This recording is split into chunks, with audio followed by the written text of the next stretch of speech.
Hello, Cubs, and happy Tuesday. Shared reading. We will continue with our reading of The Cockroach by Elise Gravel.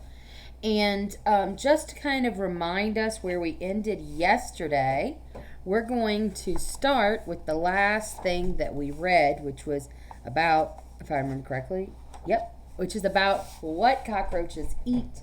So we're going to start here, and remember this word we sounded out yesterday is omnivore. So we're going to start here, and then we can continue reading through the rest of the book today. All right? Like us, the cockroach is an omnivore. She eats everything with a preference for meat and greasy foods. When she's hungry, she will eat just about anything: hair, soap, even nail clippings. I get ready your cockroach voice. A cheeseburger, nail clippings, and an orange juice, please. All right, here we go. The cockroach can come into a house through the plumbing or through the walls. She can also travel from one building to another by hiding in bags and suitcases. When we find her in our houses, it could be because we were unlucky enough to bring this traveler home by accident. All aboard? Ooh, that's kind of scary, so we got to be careful. They're very smart, it seems. All right, here we go. Humans don't like sharing their living spaces with the cockroach, and that makes sense because she can carry germs. She also causes allergies, eats everything in sight, and produces bad smells. Oops, sorry. So that's very interesting. Let's keep going. Wow, look at that word. We're going to stop and definitely try to sound that out. On top of everything, the cockroach reproduces very quickly. So we know means again. So to produce again means to make again, right? So if they are making something again, I think that they are talking about having babies. But let's see. A female can give birth to hundreds of babies during her lifetime. Yikes. Cockroach eggs mature in a case that looks like a purse called an... so let's see.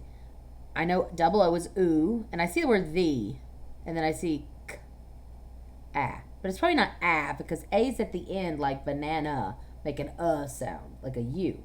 So it's probably k. So ooh, theka, it's either ooh theka or ooh theka. Well, ooh is definitely its own syllable. Theka, theka. So I don't know. It's one of the two. So you choose which way. I'm going to say utheka, but it might be utheka. We'll see. I think that it's utheka, though. So let's reread that sentence again. Cockroach eggs mature in a case that looks like a purse called an utheka. The mother secures the utheka in a safe place near a food source. Ooh. And there's what it kind of looks like, I guess. Hey, who left their utheka lying around? I don't want any of those in my house. Up to 16 babies will hatch from the utheka around 24 hours later. Pause. 24 hours? How long is that? Yeah, 1 day. Ooh. So 16 babies will hatch a day later. A baby cockroach looks a lot like an adult one, but without wings. It's amazing how much they look like their mother. Yeah, but they've got their dad's antenna. That's a lot of bugs. Ooh.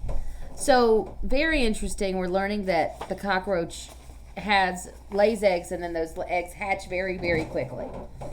And it has at least 16 cockroaches in it. Once the cockroach is well established, I wonder what that means. Well established. I guess we'll figure out. Let's read some and see if we can figure out what well established means. Once the cockroach is well established in a space, it's really hard to get rid of her. So well established. Well, it's hard to get rid of her because she's well established. I think that means once they're there, like a while. So once the cockroach is there a while in a space, it's really hard to get rid of her. That kind of makes sense. She is very smart. Yeah, we're learning that. She is very smart and quickly learns to avoid traps set by humans. She can also hide in small places like cracks in the floor. Often people have to call an let's look. So I see X here. I know X. So I'm going to cover that. And at the end I see or. So, and then I see N. So I see N. So this will be term. So X term, N. And it's the first letter. So it has to be long, right? Because this is N, so this would have to be a long vowel.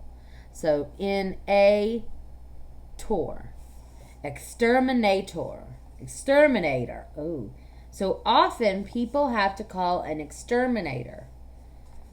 Those humans really think we're idiots. And so exterminator must be the person we call if we want to get rid of pesky bugs and insects. Now, are all insects pesky? No, so many insects are super, super helpful. And you know, the mosquito berry really does like insects, but I don't like a cockroach, even though they're smart. Only in Wally.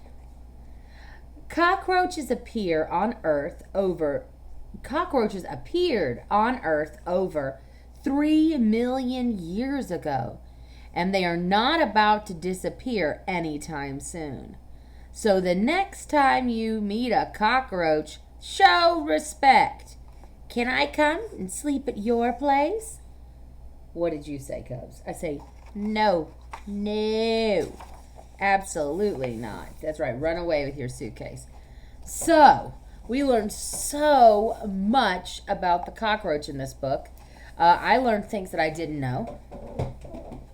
So what I want us to do now is, because we've had a lot of practice with it, I know you guys are doing really well.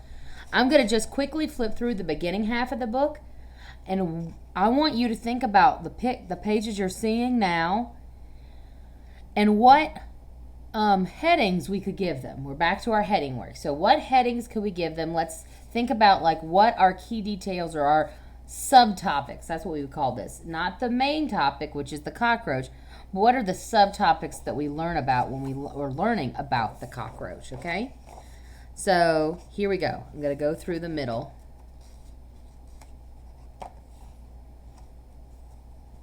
Like I said, I want you to think about what these pages are, what's on these pages, what's the subtopics on the page, and what could be our headings for this first half of the book.